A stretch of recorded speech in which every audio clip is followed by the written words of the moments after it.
Hello, ladies and gentlemen. Welcome back to the Mehvies. And tonight, we're watching... Tony, this technically can't be considered a movie. Well, these usually are... Sometimes they can be at least somewhat short, though, because it's usually meant to be like a tie-in double feature for, so... You're watching, like, Kamen Rider, and then right afterwards, jump over to Super Sentai. Yeah, so for those of you who don't know, feature length is at least 70 minutes. So in order to technically be considered a movie, you have to be 70 minutes long, which is usually why you'll get like a 30 to 40 minute Super Sentai movie and in like an hour to hour 10 Rider movie in the same double bill. And today we're watching Kamen Rider Gavv, Invaders of the House of Snacks. Yes, and as we also had mentioned just now, this is basically Kamen Rider Gavv's summer movie. Yes. Airing kind of around the same time as everyone's favorite superhero movies, 2025. James Gunn's Superman, and then Fantastic Four. Will this manage to be a better experience than both of those? Well, considering it's about an hour... considering it's over an hour shorter than both of those, at the very least, we're not going to be here as long. Yeah. At the very least, this will be a good experience for people coming in first time getting exposed to this stuff. Yes. Is now a bad time to break it to you that I haven't been keeping up with Gavv? Don't worry. Gavv already wrapped up around a good while ago. Yeah, because I'm part of the writer scene, and I try to keep up with it as much as I can. But I watched 2 episodes, and then I had something else that I needed to do. So now I don't remember who any of these characters are. I don't know what the fuck's going on. I can't tell you who. It was like I just picked the guy who was front and center to put Cheadle's face on the poster. I don't know if that's the main character or not. Hey, you gotta drop that shit over here on broadcast, man. Yeah, okay. Let me go ahead. See if you managed to at least get the right one on there. This file exceeds the size limit. Hang on. Considering that you said let me just open up the screen share here. Yeah, you got it right there, man. But yeah, considering that you said you're only like 2 episodes in before you had to before you lost track of it. Yeah, I've been doing that a lot more recently. Like I've cracked open. Would this be considered the channel's first delve into Kamen Rider? No, actually. We watched the first... It was either like 5 or 6 episodes of Kuga with Seamus at one point. Kamen Rider I forgot about Stingmon. I could maybe do that for the next thing that we do. But yeah, Seamus and I watched the first several episodes of Kamen Rider Kuga together, and I think we wrangled some other people into it. We were supposed to have more people in on that, but certain people who will remain nameless were a little bit salty about that. So, you know. Yeah, and then Zet's right now, it's still kind of hitting like the end of like its first big arc, so like this weekend's supposed to be the the second half to its like first upgrade form. And so far they've actually done a lot of really cool stuff with like utilizing some of the dream stuff aspects of that whole gimmick. And it's like, damn. Interesting. Zetz has managed to actually have a surprisingly good record with a lot of his base form abilities as well. Like even before like the episode before last weekend where his first super form upgrade debuted, bro over here already got himself a moon level feat, basically bodying the entire moon and then sucking it up with a black hole. Okay. I was gonna say, bodying the moon isn't special. Like, half the Dragon Ball cast has done that, and then you said sucking it up with a black hole. What?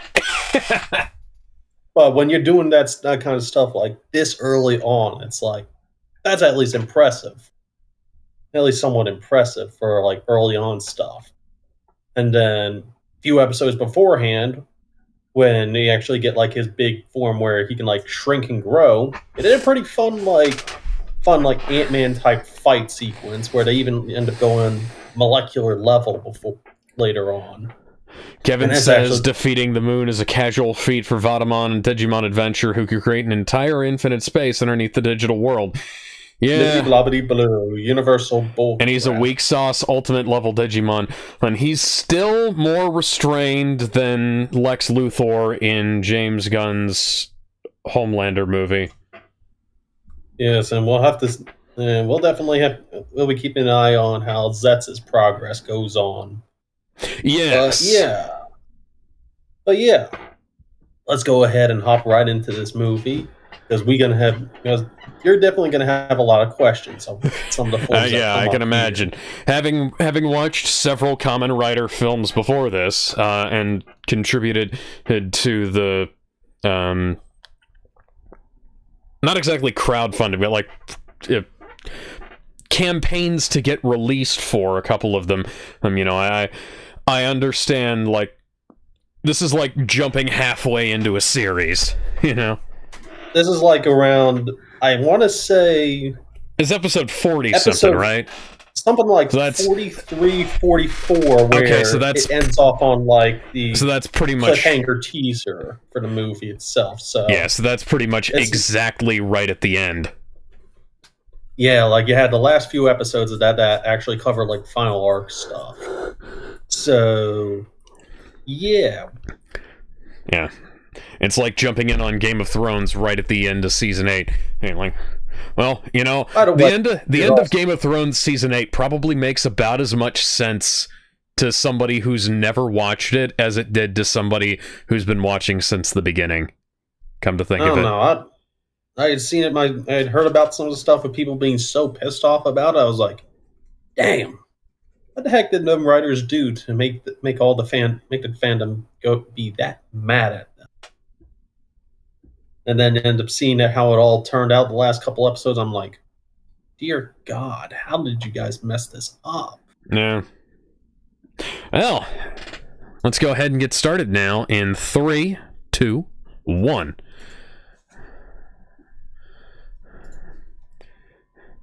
And I'm watching this off of the Izu Subs release, which is titled Kamen Rider Gavv the Candy House Invaders.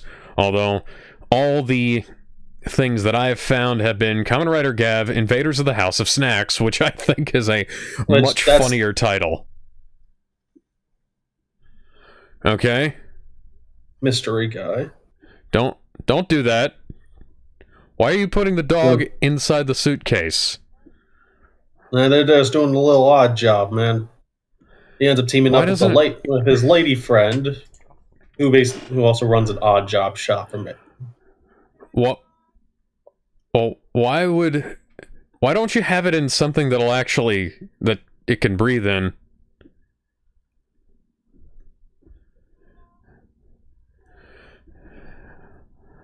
And now he's birthing another child.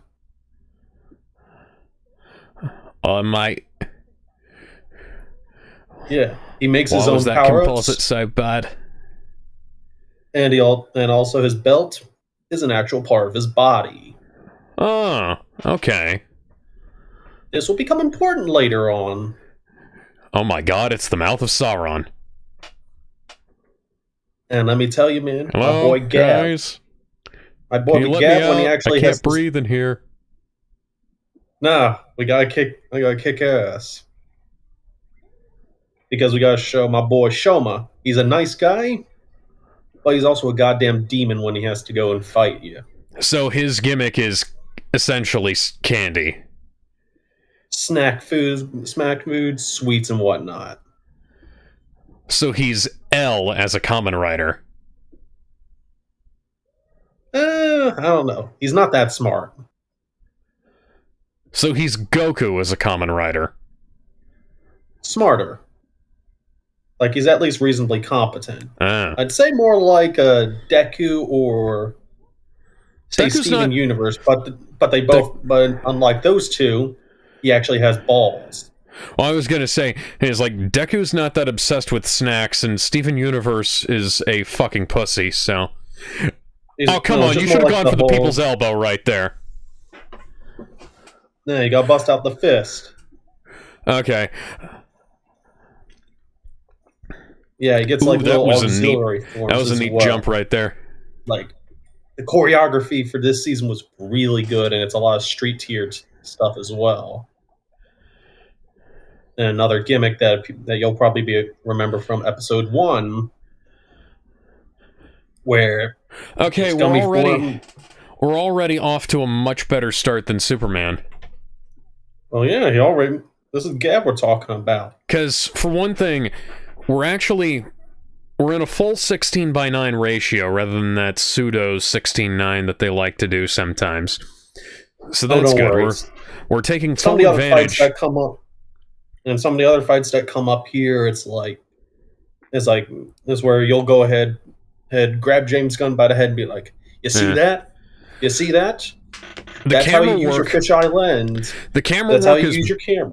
Yeah, the camera work is much better. The cinematography and framing, I think, really, really good.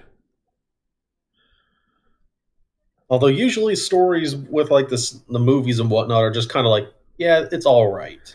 The effects are a little bit rough, but that's, given what kind of scheduling these movies typically have, I'm not too... Okay, that's a bit less good right there. Nah, it's more so...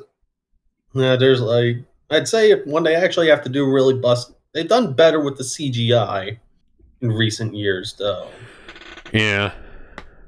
Especially if trying to do like more like actual wide scale type stuff. Like Saber, I think their first episode has like one big 3D look at fight that. moment. That's all. Look at CGI. that. That's beautiful. Beautiful stuff right here.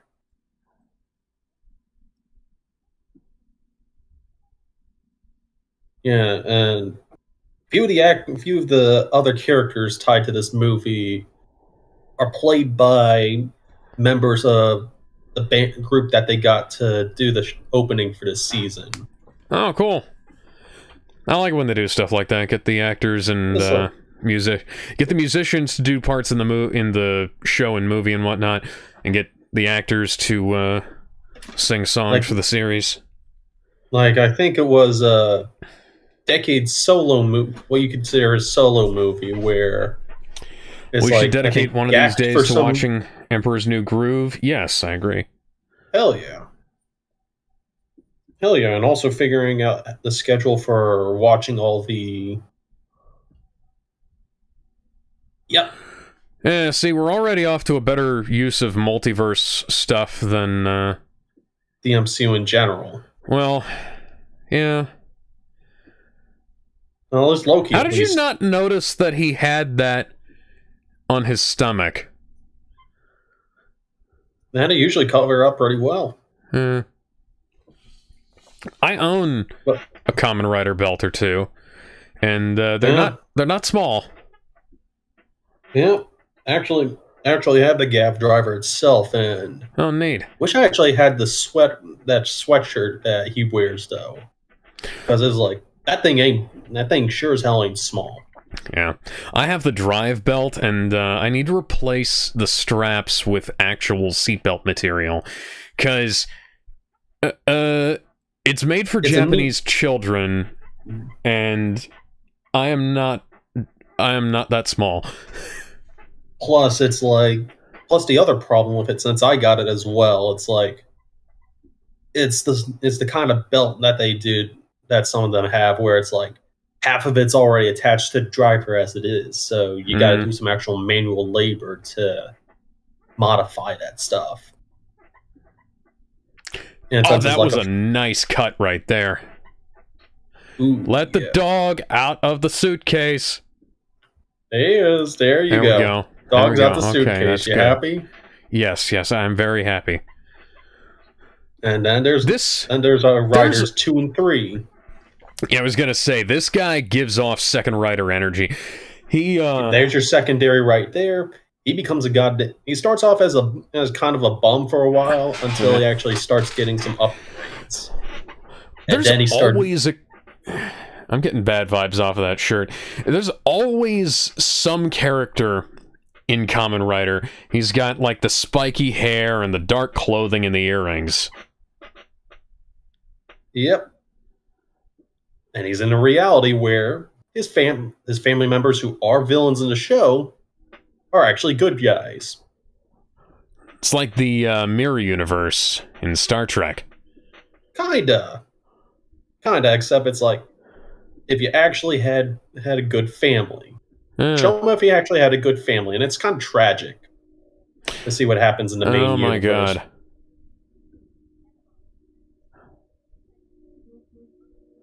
Hey, you remember Peacemaker, right? All that garbage. Yeah, I remember that. Hey,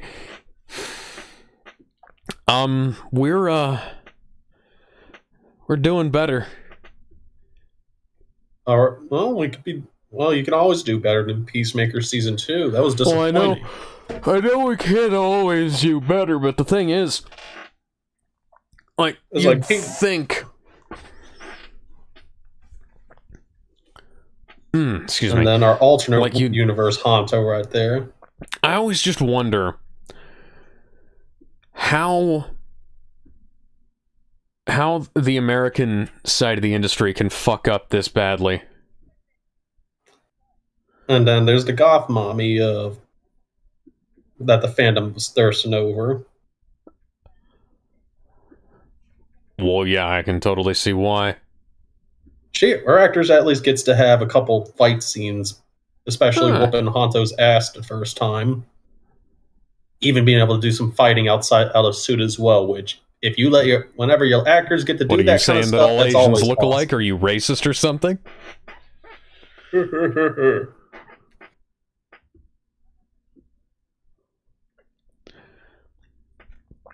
Yeah, going to the alternate universe where your family is nicer and things. The family actually gives a damn about you and are decent people. The world seems like it's a little bit better off.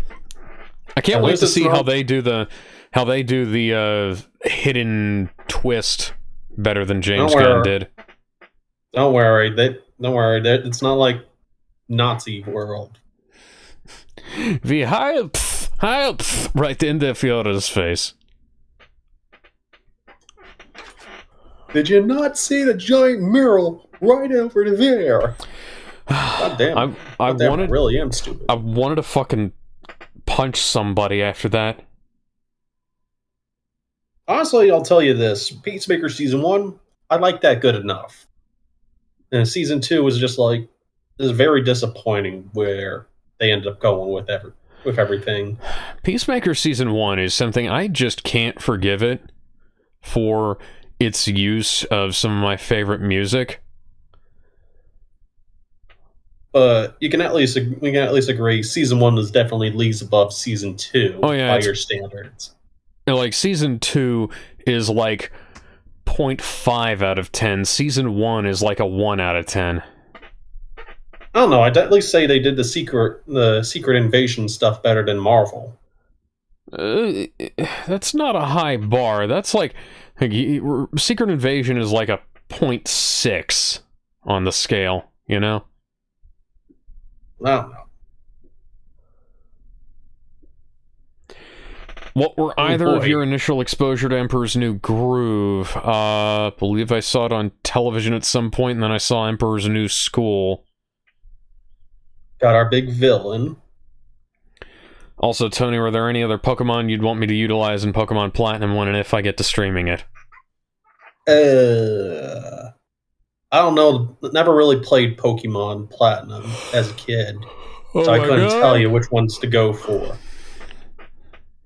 But I think going back to the other thing with Emperor's New Groove, I remember seeing the trailers for it on like one of my old VHS tapes as a kid. and then eventually coming across it at some point, either on TV or like happen to watch it as like an afternoon movie during back in daycare or something. Mm. And I think it was also around that point where there was a good streak of afternoon movie sessions of us just watching the direct to DVD stuff for a lot of the other Oh my for a god. lot of stuff. They got to make them work for that transformation.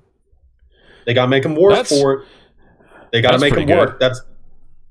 I like having unsuited fights.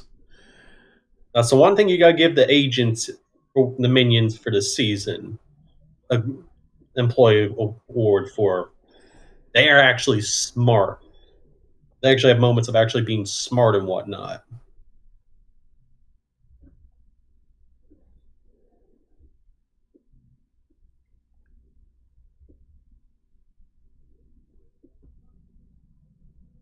And then we'll get to see our villain writer.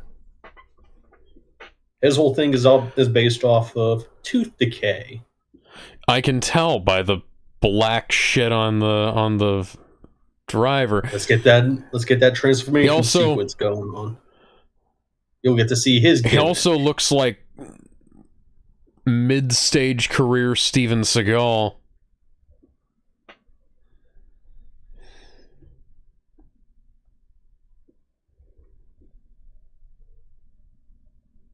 Yep, and then a lot. Yeah, if we can pull up a full image of that later on afterwards, we can notice a lot of the reused bits on there. And then here's the super form, which is ice cream, obviously. Didn't really get as much time compared to like the base upgrade form, but kind of goes to show like how utilized they use. Sound design is really good, but Tokusatsu always has really good sound design. And usually really good suits too. Okay, this angle is a little bit weird. I wouldn't have gone with that myself, but you know. Yeah, so his whole thing is kind of the opposite of like how Gavv is, where he's got a permanent driver, but he's got to keep on refilling with all of his abilities. Mm.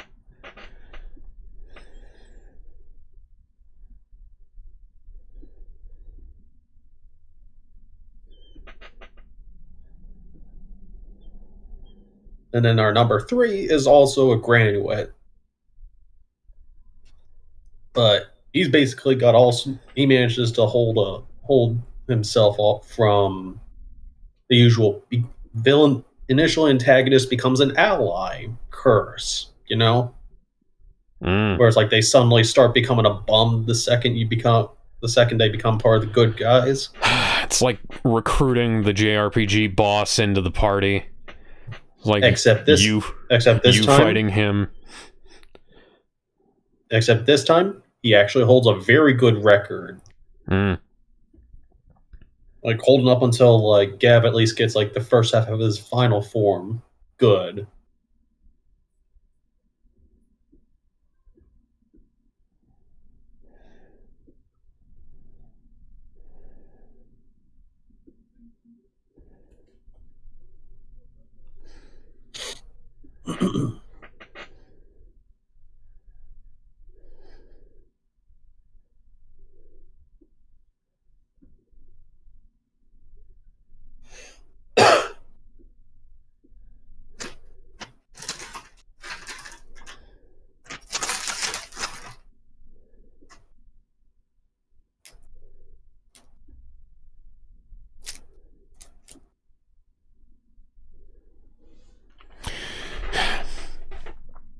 You know, based on how the girl here is dressed, I'm surprised that, you know, when they were talking about her previous customers, that it wasn't like an allusion to prostitution. Because that seemed... The way she's dressed is like... Well, and style is like the way every other Japanese prostitute looks in every other show. But this is a kids' shows. I know,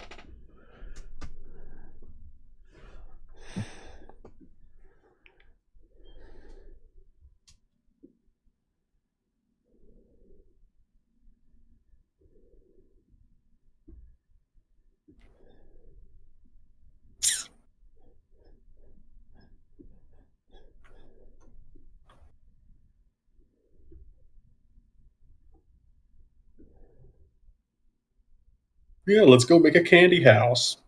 Just a simple thing. And then we're gonna eat the whole thing and get an entire power up out of it. Power up on sugar, just like in real life.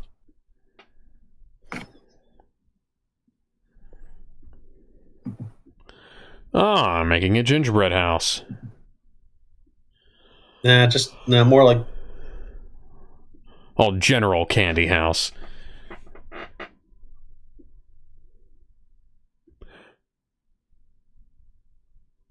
Good God, you guys are fucking stupid.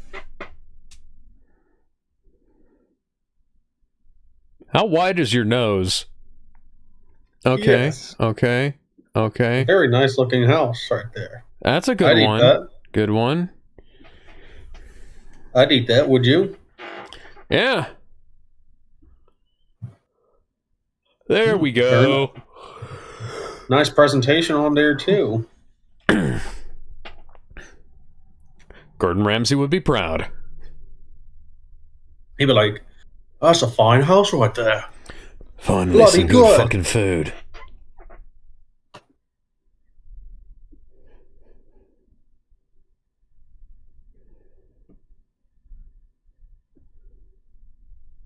You also hear some of the stuff about how Doomsday and new Spider-Man movie are turning up. I heard that Doomsday's trailer leaked and Disney took it down, and then somebody recreated it with AI, and then somebody else went and watched Avatar in the theater, and the trailer that leaked was exactly what everybody thought it was. I saw the trailer. It seems like it's going up just like how people reported it, where they're splitting up amongst like a couple smaller teasers. And then the Spider-Man trailer in particular apparently leaked, but it's like super crusty, like below 140p. Speaking of below 144p, those fucking PNGs of the little characters. I remember, like, Drive was, what, over a decade ago now? I want to say we're actually on its anniversary now. Oh god, I feel like an old man. Yeah, because that's... Drive's my favorite Kamen Rider series, by the way, and the thing... Good taste. Yeah, the thing that always comes back to me about it is how well they puppeteered the cars and the bikes, right? Yeah, and those, like, at least the cars, you actually got some scenes with those. Yeah, and so the cars all had their own little personalities and whatnot, and they were always, like, running around doing stuff, and it was the actual physical cars most of the time. And then you actually have some of the car chase scenes that happen because Japan has like custom motorcycle law scenes, which is why you don't really see bike scenes too often in a Kamen Rider anymore. Although a couple of the other seasons they found some workarounds for it. Gotta fucking love the Trideron too. Like I grew up watching Knight Rider, right? Mm-hmm. And that just gave me all those warm, nostalgic feelings. Drive, from what at least I hear, it's like it starts off pretty standard for like the first half, but then it builds up to like probably one of the strongest finales in a lot of the Heisei era shows. And Drive had some of the best movies, and movie tie-ins too. I know I at least watched the one between Drive and Gaim. That one was actually pretty fun. Did you want V3? Don't think I hit that point. Because V3 was a real cool, like, AU crossover thing, and then that went into it wasn't V4, it was the Kamen Rider 4 web series, and there's 4 in that. And then, of course, there was Surprise Future, and Surprise Future is like the Future Trunks arc in Dragon Ball Z, but also with the one Kamen that Rider. Also the one that had Netflix Zorro in there too. Yeah. And here's our early bird cameo of Zetz.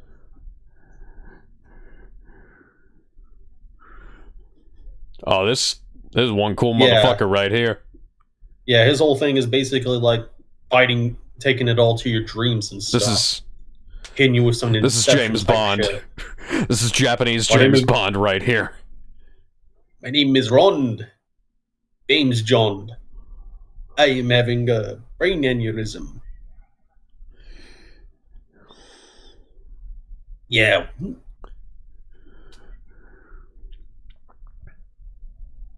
I think you'd really like watching the first episode of this in particular because I'm already fucking sold on this guy.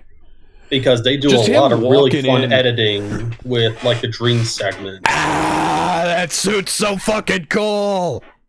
Simple, straight to the point, and so far has also led to a lot of very fast-paced type action here.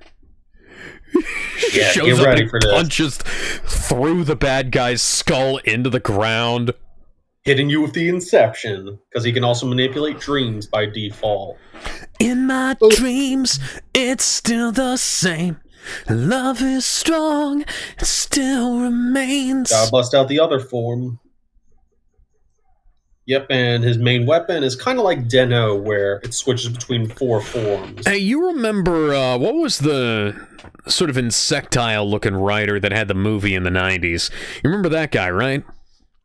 Shin? Yeah, Shin. Oh, Kamen Rider Shin. Shin Kamen Rider is a different one. But yeah, this kind of reminds me of that. And I'd say he's more like Zoe or Jay with like that simplistic design. Oh, yeah. But I just remember that one. I'd have to go back because I've got that movie somewhere. Yeah, Shin is a weird movie, but it's like... Yeah. That guy sold me on himself just by showing up with the fucking outfit. Like, before he even transformed, he was just rocking that classic James Bond look. I'm a sucker for that kind of shit. Yeah. Shame what happened with the suit itself, though. Because it's pretty much unwearable as of its last appearance. Like I was gonna say that looks like a lot of rubber on there. And I think also animatronics on there too. Oh yeah, it's the kind of thing you'd have to completely replicate. Would probably be a pain in the ass. But some of the other seasons, starting around where he got to make some guest appearances, or starting around Decade. Excuse me. Yeah, at least got to see it back in action. So it's like it's fun to see him make a return, even for just a little bit. But it's like R.I.P. Kamen Rider Shin, and then his racist older brother. Yeah. Who he very much so is just like. He's just chilling out. Okay, guys, I'm begging you to find the anti-aliasing button. Yeah, Lango kind of just chills out until eventually the plot is just like, hey, yo. He's like, hey, yo, you're supposed to be a leader. Get off your ass and show the audience you're not a bum. Yeah. And he's just like, okay. Proceeds to manage to actually rack up a massive kill count in one episode.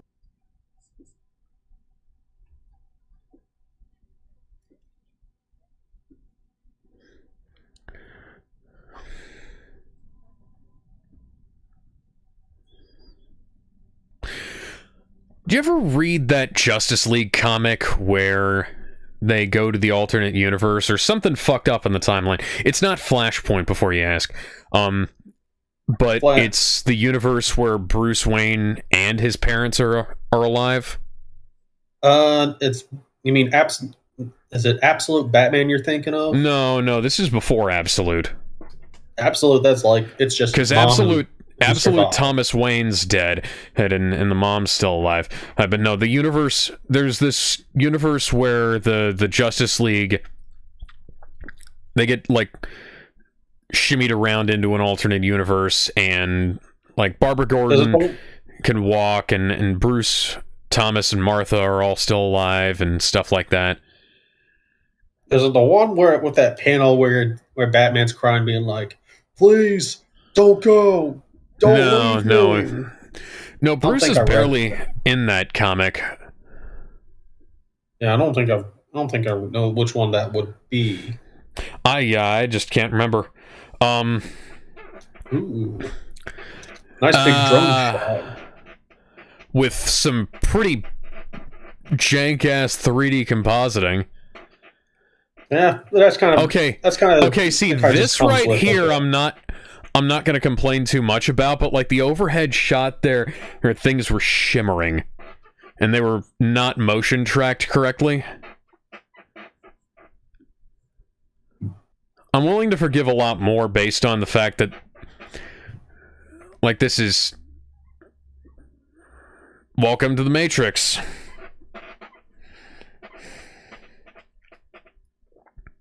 Nope.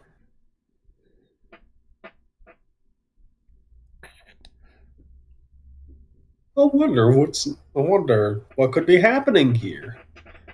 Definitely not going to be anything particularly dark. This is a kid's show.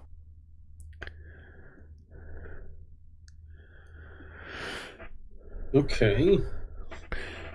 It is interesting, though, how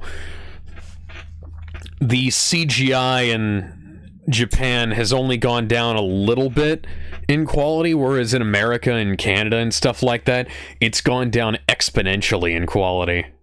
Like everything except for no, okay, so this is Hansel and Gretel. This is Hansel and Gretel.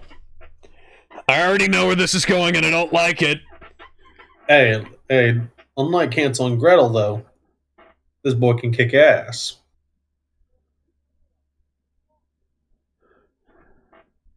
He's making his Scrimblow army. You need to... Guys, is it too expensive to just get some fishing wire and jangle the toys about on set? Do you have to use fucking JPEGs? Or PNGs, rather? Do you have to PNG and stretch and squash? Yeah, don't worry. There are some other shots within the season where you do get to see some of that practical puppetry. Ooh.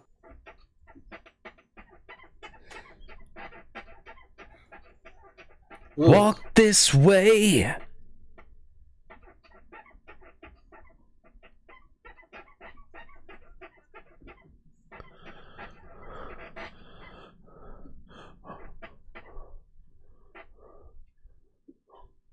I'm trying to figure out how you'd make a balloon out of candy. Well, maybe some of the stuff ain't even made out of candy. It's just regular balloons. Well, yeah, probably. I'm just trying to figure out the logistics of it. I wonder if that control panel's made of candy. Nah. Might, in fact, be a bad idea to find out. Oh, no.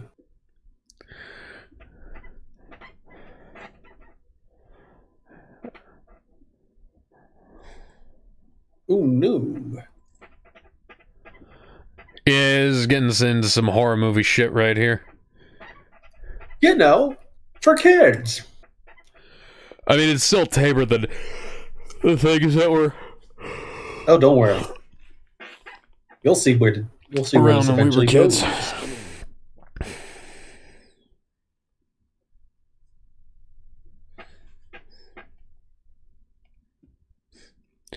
It is kind of funny hanging up the rider belts from the ceiling on meat hooks like that. All of a sudden we're in the basement from the original Resident Evil. Okay. That was an odd use of a composite shot. Okay.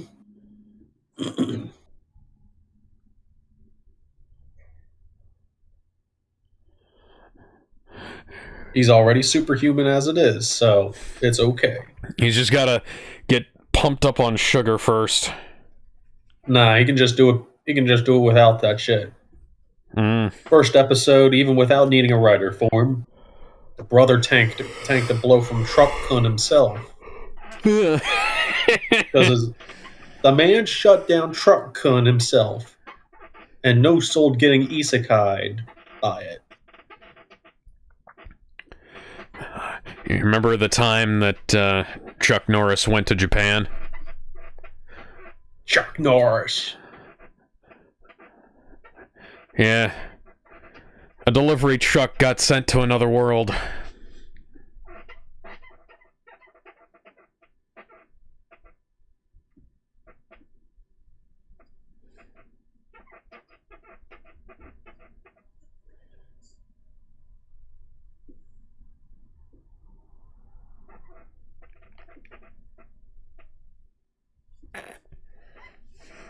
He off-screened an entire village.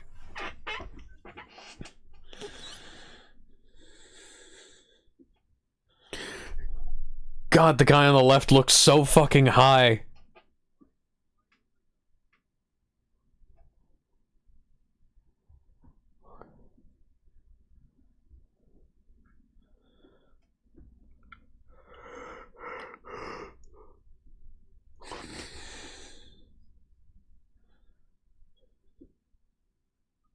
Ooh, okay. Mm. So they were just chilling out and then being like, hey, yo, that guy looks pretty sick. I want his stuff. Your soul is mine. Is a, ooh. Okay. Oh, so they went to a mirror world and started harvesting blood. Oh, he's got heterochromia. That's why it looks like he's incredibly high. I mean, he does have, you know, the character has heterochromia. He's got different color contacts on.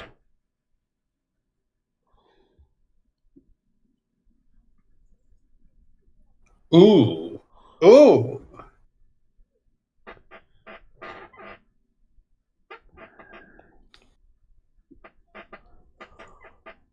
Oh. Oh, God.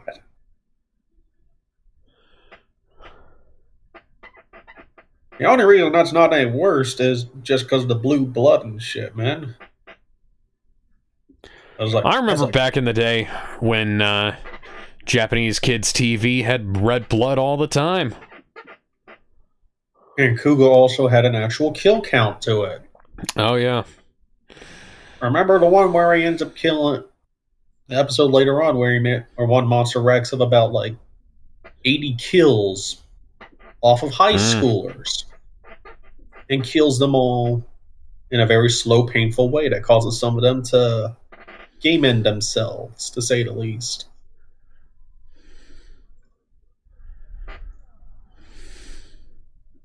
There we go. Run it back.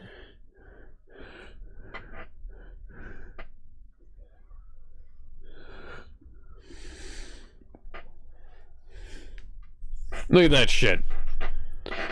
Real-time transformation sequence, no stock footage.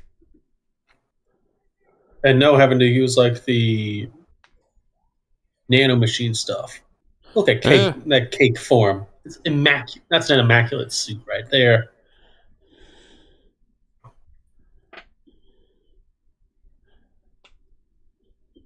Come on.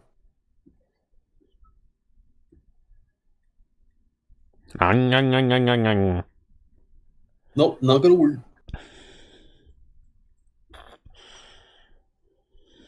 I do wonder how that driver's gonna announce all the other forms as well when that gets released.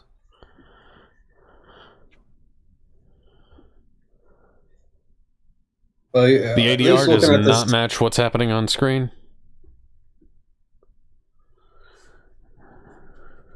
But also, at least comparing, it's the size of that little guy is like that's a chunky little bugger.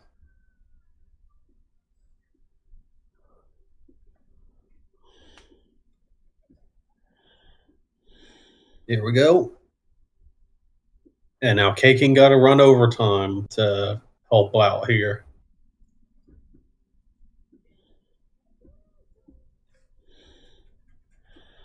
Drop the entire goddamn army.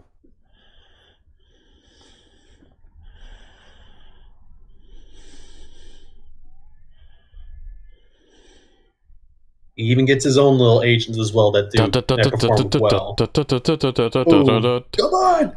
Go! Goldberg hits the spear! Oh! The man's gonna go out fighting.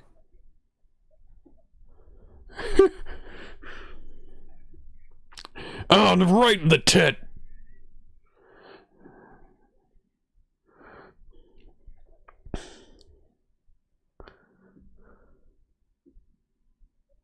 Cool guys don't look at explosions. Here we go. Ooh, very cool sequence here. Beat him so hard he got beat out of the suit. Nah, he ran out of time.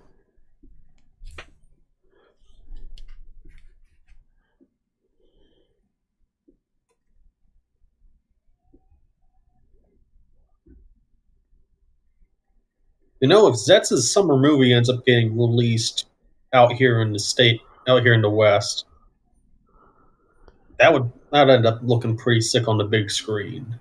Oh yeah.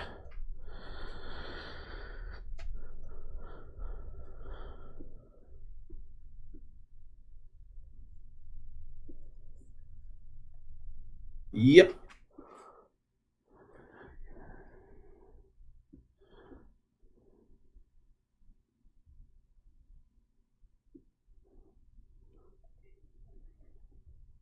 He did.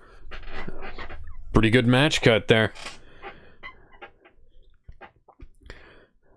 Sad day in hell when a kid's toy commercial has better artistic merits than major films produced by so-called Hollywood professional artists. Yep. And also reasonably better storytelling. Reasonably.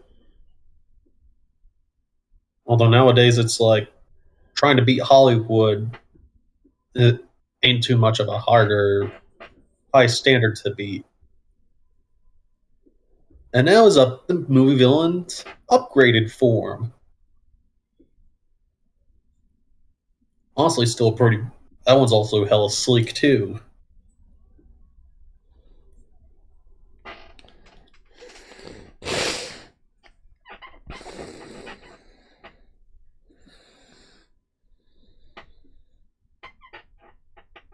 Ah, yes, the classic, the writer version of getting Worfed. Yeah, as we Luminous refer Rainbow to it. Festival. Ooh, as we would Oh refer god, to the Zeppelins are going down. We just had a second Hindenburg disaster. It would be as the trope itself for us is simply referred to as being rolled out.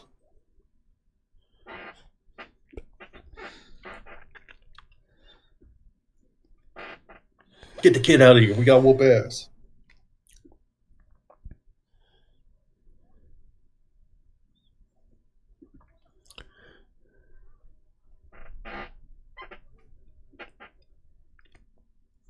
I almost forgot that these guys were in the movie still. Oh, yeah, they're just kind of there. I got so wrapped up in the alternate universe.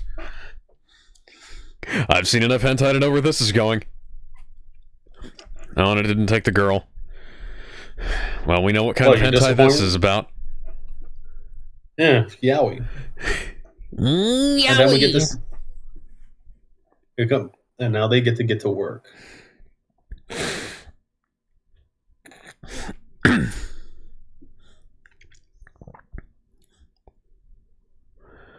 Yeah, doing the whole thing of being like, yeah. They're like, yeah, neat, that's us. Let's get to work. A lot better compositing. Plus, here we get an opportunity to watch number switch two and between number the three. face actors and the suit actors. Number two always going. Hanto always going in for that drop kick move on everyone. Yeah, that drop kick. I know that's got to hurt your fucking back.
Well, damn.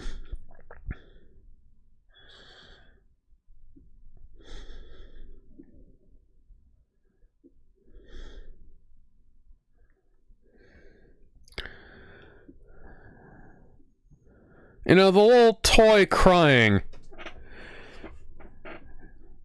gets me more than Peacemaker crying over his dead other dad did. I don't know, but I don't know. That scene's only really cared because it's like John Cena actually being one of the only good actors. But it's like, at the very least, he's not The Rock, who plays the same guy. He basically just plays himself in every role. Yeah, but The Rock was in a better DC thing. I don't know. That's debatable. I'd say it's slightly less than debatable if Black Adam is better than Peacemaker, because I'd say it definitely is. The family gets to come in.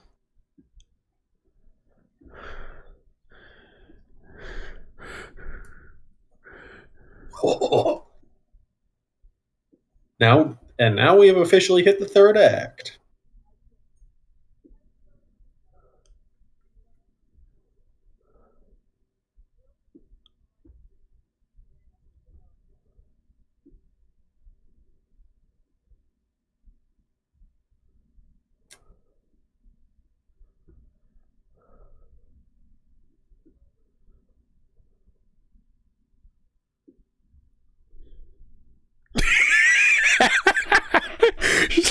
One of them's just got a giant fucking log. She is the muscle of the group. You are now picturing the score from the movie Commando playing as she's hauling that log around. Stunt actor there had to do a lot, right? For those backflips.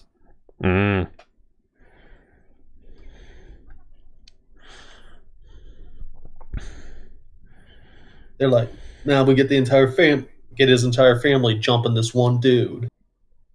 Jump his ass! Yo! It may be time to die, bitch. And then Lango, like his usual self, is just kind of like, hey, yo.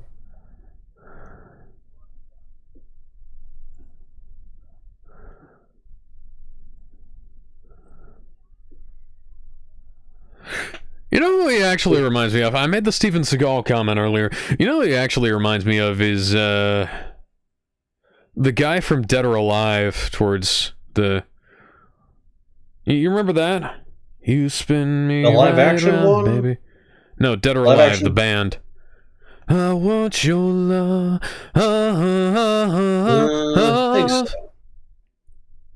Thanks so. I get to know your name. Never mind. Here we go.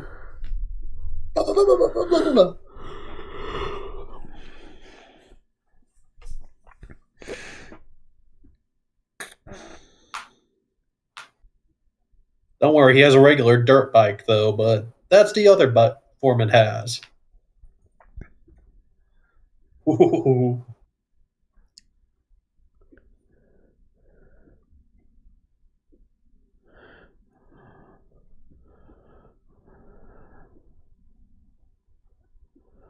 That's pretty cool.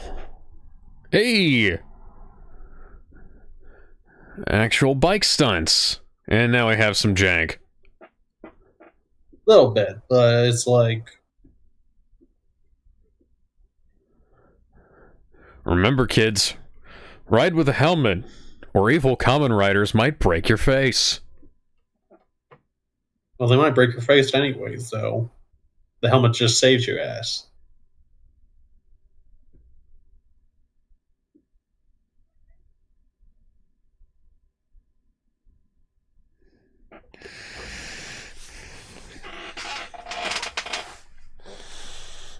He's like, yeah, I'm gonna kill you here and now.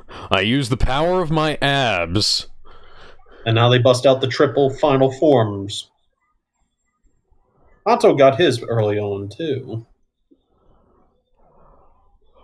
Frappes, candy jar. and then putting out a mode.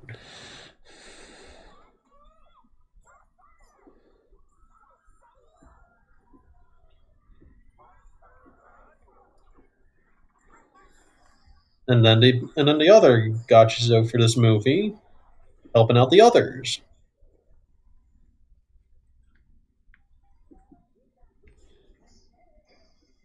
Chip swords. Because chips can cut you up at a certain angle in your mouth. The chipperang. Oh no, he's fucking that car. He fucked all the popcorn into the car. Ooh, get the giant foot. Like that one rap video where it's like he got the giant shoe going on. Chocolate guns. Which Gavv's chocolate form kind of reminds me of like Clint Eastwood with how that was looking.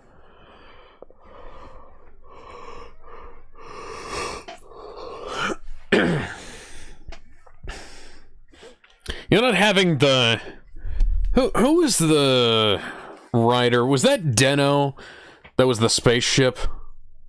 No, that's Forza is the one you're thinking of. It's Forza, like yeah, Forza. Deno was the train. Deno was the train, right. I can't remember why I thought that Deno was the... Anyways, yeah, Forza. Forza was also had the head writer who gave us Gurren Lagann writing that one. Yeah. And now? Yeah, the one guy who's got like the big hand and the big foot. That kind of reminded me of Forza.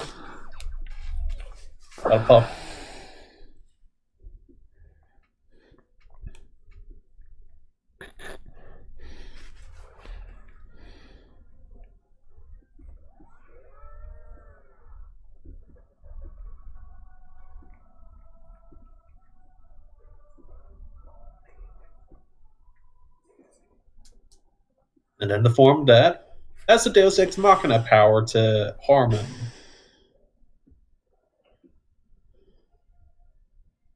Very cool looking. Very cool, unique colors right here.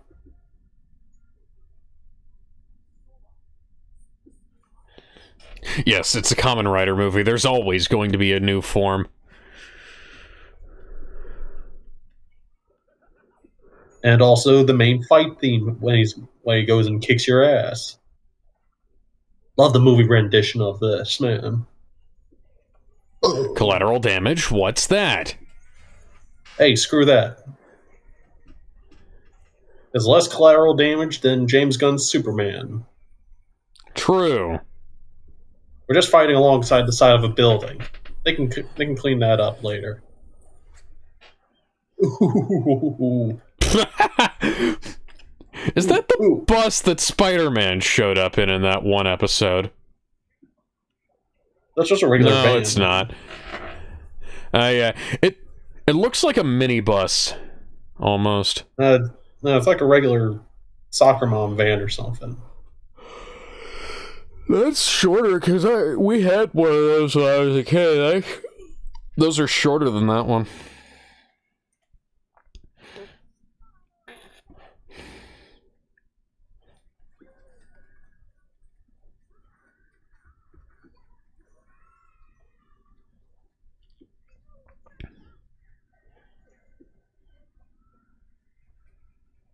Ooh, trap them in the pudding.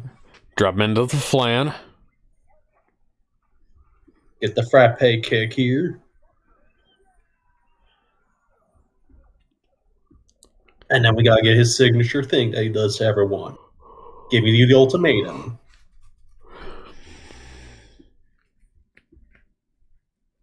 He at least gives you one last chance before he decides to kill you.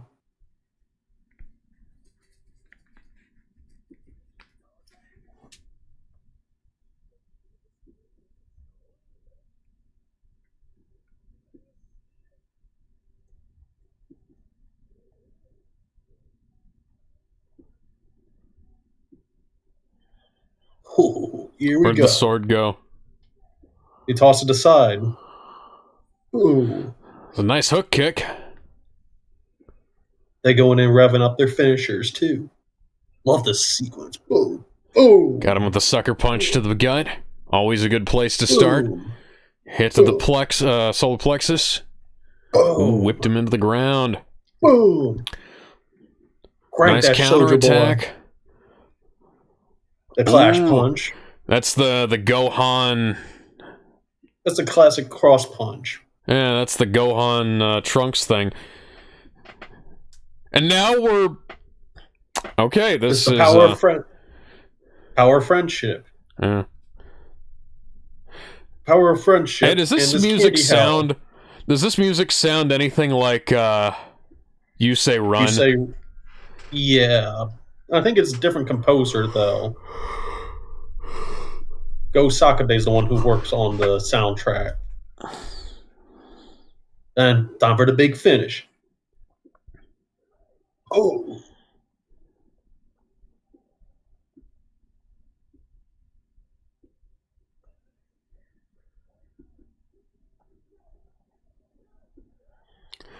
Rider kick.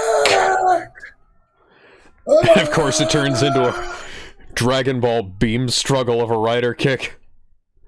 Well, that's what happened when he had dual rider kicks.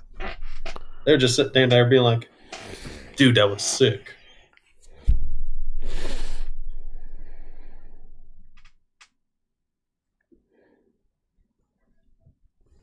Okay.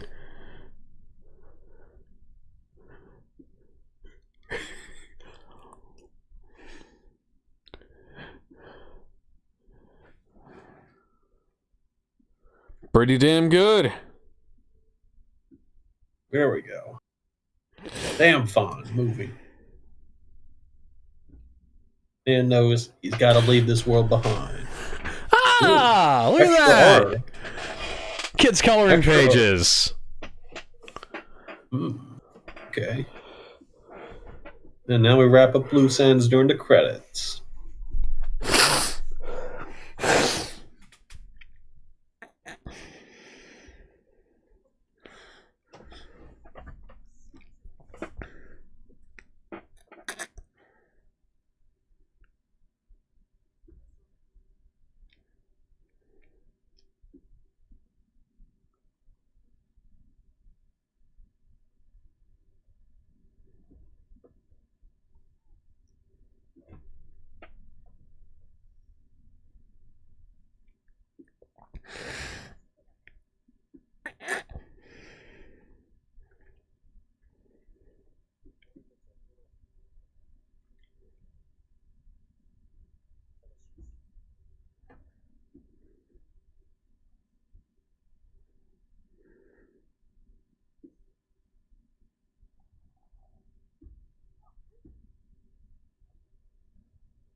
Could have taken a bit longer to say goodbye, but, you know. But, you know, it's still during the credits. What'd you do, girl? I know you do your best. I love you and all, but it's like, you don't even, it's like, Not a single one of them. Not a single one of them face planted into her boobs. Hey, they have standards. And poor aim. Standards and practices need to be fired.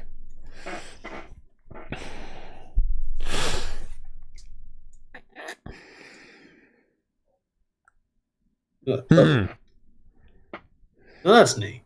More coloring pages. I wonder if there's anything else coming on at the end, or if that's all. There we go.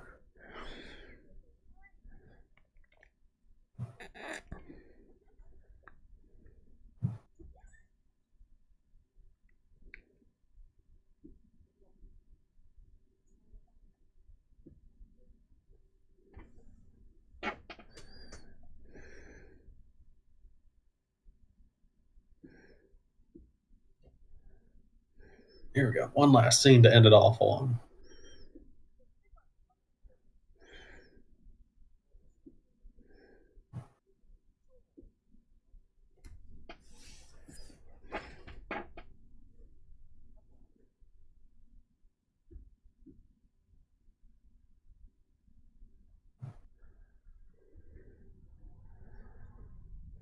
You get to keep your own little buddy.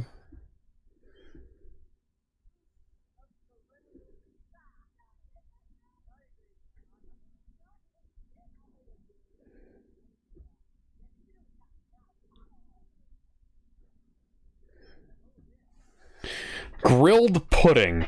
I'm trying to think about that in terms of like grilled pudding in the American sense or grilled pudding in like the European sense, and neither of them are making a whole lot of sense to me. Nope. And that's why they said that it doesn't exist at the end of the film. Yeah. That was a damn good movie with everything in between. Yeah. Having no idea what the hell is going on in this show, I had a good time. Honestly, I'd give it one, like, in terms of like writer movies, that's like a solid 7.5, 8 out of 10. Yeah, I mean, I'd have to watch it in the context of the show. But Gotchard is definitely, the show is very much so required for that one compared to a lot of other seasons. But it's like, I think both of Drive's movies, like the ones that are, the Drive Gaim movie ties directly into stuff that happened in both shows quite directly. Yep. Then the Drive movie, if you don't watch the little stingers at the end of the episodes that set up the film, it essentially makes no sense. Yeah, that's how some of them are. Yeah. Geets is a weird one because it's like the movie villain, for some reason, makes an appearance early on. Mm-hmm. There's also, at the same time, it's like, it's kind of, even a lot of us are confused, like, where exactly it takes place. Yeah. Timeline-wise, but it's like, it's there somewhere because it also ties in with Gotchard. Yeah, I hate it when they do stuff like that where this stuff... Okay, so Drive and the Drive Gaim movie had some weird stuff in it where it repeated stuff that happened in the TV show, and that made me like it a little bit less, because it just the stuff that happened in the show wasn't compatible with the stuff that happened in the movie. But at least that whole little bit where it's like Drive and Gaim teaming up at the end. Oh yeah, that was neat. Yeah, that was neat. Especially with him being like, tired guy, what are you? Who are you supposed to be? Oh, I'm kind of a god. I'm kind of a god. Yeah. I'm like, that was weird. Yeah. 01 solo movie, which for some reason that one's publicly available, but not the other one, Real X Time, which was its crossover with Zeo. Is Real Time the one that they put on? It's the one that one due to COVID stuff was also a double feature alongside Saber's movie. Would be considered Saber's movie? I've got 01 on Blu-ray. It kind of sucks. It's not a very good release. It's better than not having it, but at the same time, like, Shout Factory used the TV masters for the show, and they didn't even de-interlace them right. So, well, was that the one that was included with the show, or is that? I think it may have been. I don't, because Ryuki, there was like a big there was a big controversy about that when they released it, because they just didn't include certain things that were necessary, and it was just a bad release in general. And then like they did Kuga and Ryuki, and those were decent enough releases. Okay, so looking at it, so it comes with. So I think the one that I'm looking at, that is the Blu-ray, comes with not only Real Time, but it also came with a couple of the specials as well. So you get some. So at the very least, you get some of that extra side content with him. But for some reason, you don't get the other one that was a crossover with Zeo that was actually really good. Geats, I think that one was just the show that came with, and none of the movies.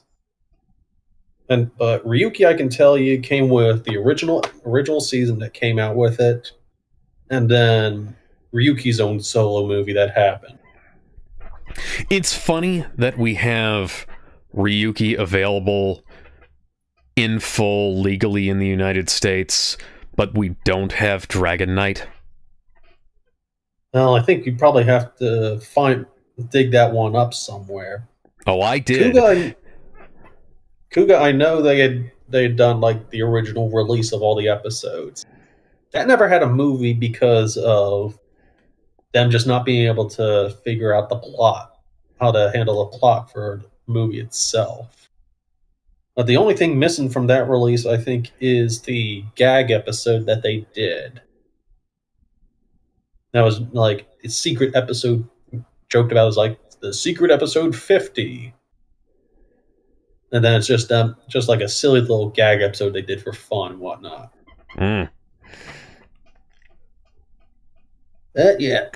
And then there's also the weirdness of the Futo P anime, which is a sequel to Kamen Rider Double, is freely available and even got simulcasted. But we don't have Kamen Rider Double to give people any sort of context. And it's like, why the hell are you going to be doing that and giving us the anime, but you're not going to try and release Kamen Rider Double as well to get people into the original show? And it's like, what's the deal with that?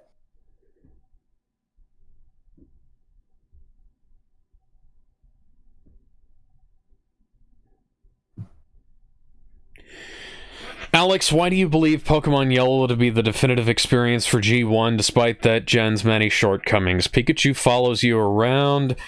The game is a little bit primitive, but it's not as held back. You get stuck with, unfortunately. Aren't you stuck with Pikachu as your starter for that one? Stuck with? Yeah, don't you? Do you get any of the other starters at any point? You get all three of the other starters. When you do that, when the hell does that happen? So here's the thing. You get Pikachu as your starter, and then as you play the rest of the game, you get Charmander, Bulbasaur, and Squirtle. Okay. Like, you have to do some questing to find some of them, but most of them you'll just run into in the course of the game.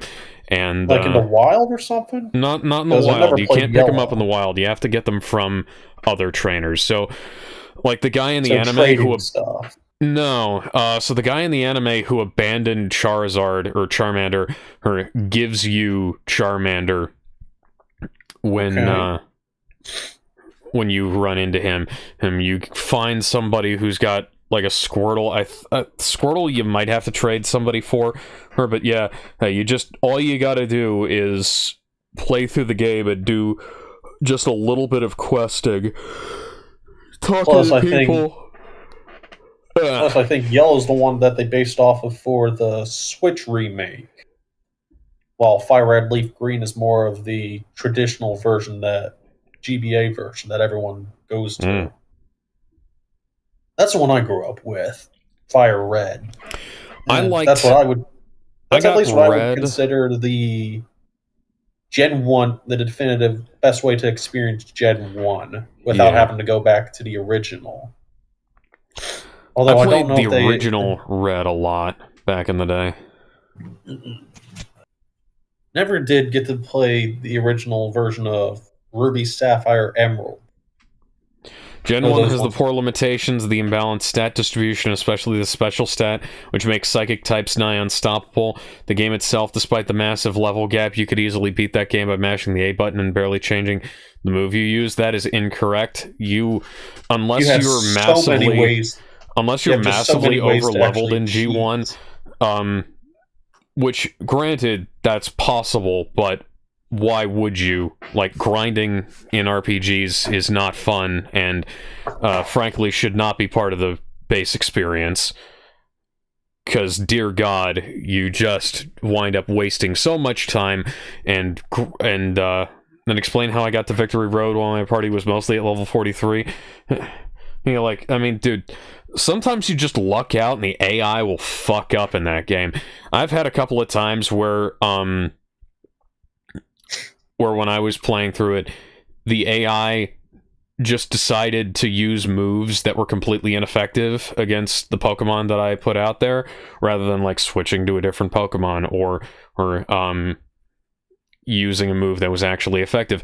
And then there are times where XP grinding in Pokemon game, it's like playing against fucking Skynet, and it's like you feel like you're getting thrown against a fucking brick wall, even though you have the correct leveling. And so, like, a lot of the trainers actually, you're not going to have a whole lot of trouble with, but as long as you're the appropriate level. But the thing is, you're just not... like, making it more difficult doesn't make it better, necessarily, and, like, psychic types... but it's like... Psychic types, like, I'm gonna play against psychic types. I'm not gonna use fucking psychic types, because that's not... Like, Ash didn't use those in the fucking show, so I'm not gonna use them in my fucking playthrough, you know? Well, not for the most part, anyways. Wouldn't that be a little... Even then, it's like... I think there's only, like, a couple psychic types you get access to in Gen 1. And the only one everyone really talks about as being insanely busted was Mewtwo. But it's like, come on, that's Mewtwo, for God's sake. Mewtwo's always been busted. I like going up there and capturing Mewtwo. But I think aside from that, it's like... If you're playing a Pokemon game and you have to grind, it's just kind of like... Especially in some of the old ones, it's like... It's just like... You shouldn't have to grind in a Pokemon game. Unless you're actually trying to get like maxed out level 100, in which case that's not fun at all. But it's like you get plenty enough fights to get you the levels that you need if you're playing everything smart and trying to be evenly balanced with your Pokemon. And yeah, you shouldn't have to worry about that much. Yeah. Especially in some of the newer Pokemon games where it automatically level all your Pokemon equal XP nowadays. Because of how lacking any counter to Psychic type at that point where you can sweep through the whole of Red, Blue, or Yellow with a Kadabra, not even an Alakazam, a goddamn Kadabra. Kadabra fucking sucks. And plus, if you also know what Pokemon and moves to use, there's a whole bunch of other different ways that you can cheese stuff back in the day. It's like saying that you can beat Resident Evil 4 without using ammo by knifing people in the knees and then kicking them. Yeah, sure, you could do that, but why the hell would you? That's no fun. And plus, Kadabra's not even gonna... If you're up against somebody who's got like 6 Pokemon that are fairly well stacked and all you have is a fucking Kadabra, unless you're loaded up on special items, you're just gonna get fucked. And then there's how the critical hit mechanic works. The fastest Pokemon will always get a critical hit, which is fixed in Gen 2. I don't know. Like, Gen 1 has a lot of glitches and stuff like that, but part of the problem is that, like, you don't even have... The upgrade of the graphics from Gen 1 to Gen 2 was immense, and Pokemon Yellow is about as good as you can get in terms of upgrading G1 to G2 without doing a complete overhaul. And then Gen 3, I think, is where they find the right balance of everything, though. Well, Gen 3, I'd say, is not as much of an upgrade from Gen 2 as Gen 2 was from Gen 1. So there's still no animations for the sprites. The graphics look very bland. Part of that's down to the fact that the Game Boy Advance required a lot of light, and like pretty much the Super Nintendo ports of those games were always washed out, you know. So if you had Final Fantasy 5 and 6, they were washed out so that they could catch more light and look better on the on the shitty default screen that the Game Boy Advance had. But that Gen 4, I think, is the one that everyone still loves. The only problem with that one, aside from like a lack of fire types until Platinum, is the Diamond and Pearl are just too damn slow. And I think that's where people really complain about it. I know what I'll be playing next year, though. Gonna be going back through this Mega Man Star Force games. There's a world of difference between using the most busted mechanic, any psychic type, and using a risky mechanic, knifing enemies in RE4. The guy I was talking to about that had said that there was no reason to ever use ammunition in Resident Evil 4 because you could literally just knife all the enemies and kick them. And at some point, you just have to admit that you're not playing the game as intended, and like psychic types being a little overpowered like that, unless you've got a fucking roster stacked with those, you're not winning the game with just psychic types unless you're grinding so much to get all the healing items that you'll need, because eventually you're going to run out of HP before you get to, or in the middle of a trainer battle. Because if you're in the middle of, like, Viridian Forest trying to run through there with just a...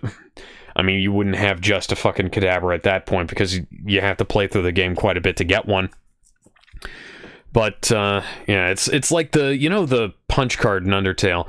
Like, you can skip through a bunch of stuff, but it's not really intended.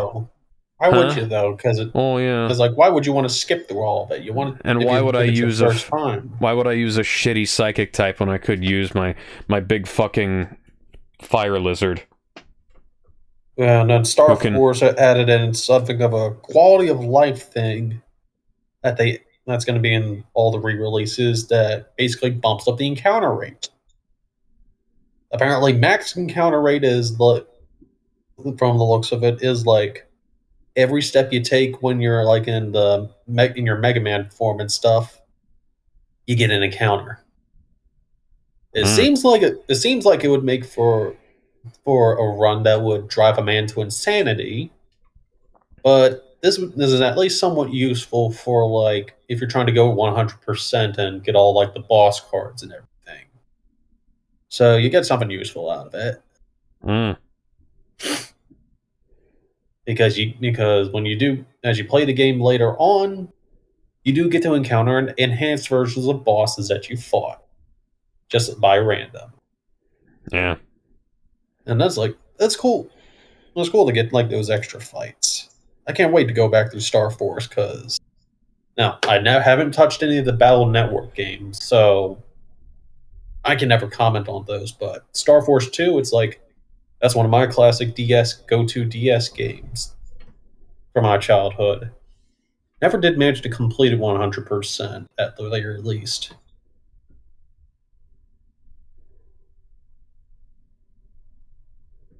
But yeah. Alright. So that's been approximately, 15 minutes of impromptu Pokemon discussion at the end of this Kamen Rider movie? It was a good time. Yeah. Well, I suppose that means we need to get going for the night. See y'all later. Bye, everybody. See ya.